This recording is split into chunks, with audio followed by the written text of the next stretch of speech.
বর্তমান বিশ্বের সেরা গোলকিপার আর্জেন্টাইন ইমিলিয়ানো মার্টিনেজ।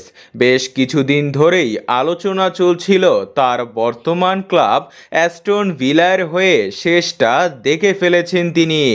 গত মৌসুমে ভিলা পার্কে নিজের শেষ ম্যাচটা খেলে অশ্রু চোখে দর্শকদের কৃতজ্ঞ জানান।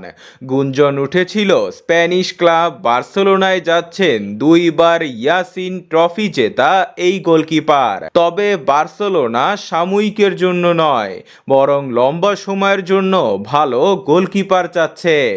এই জন্য বার্সেলোনা শহর থেকে শেষমেশ ঘুরে আসেন তিনি।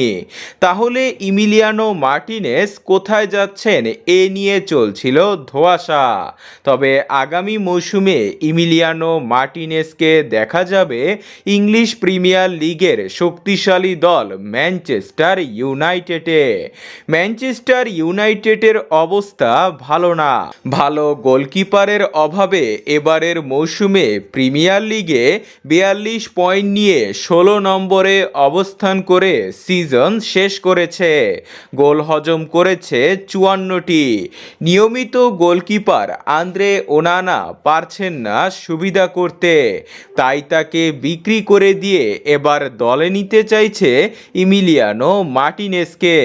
ইতিমধ্যেই ইমির এজেন্টের সাথে কথাবার্তা শুরু করে দিয়েছেন ম্যানচেস্টার ইউনাইটেড।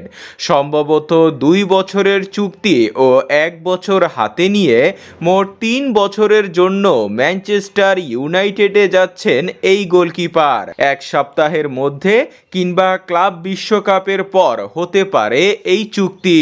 30 মিলিয়ন পাউন্ডের নিচে তাকে ছাড়বে না অ্যাস্টন ভিলা।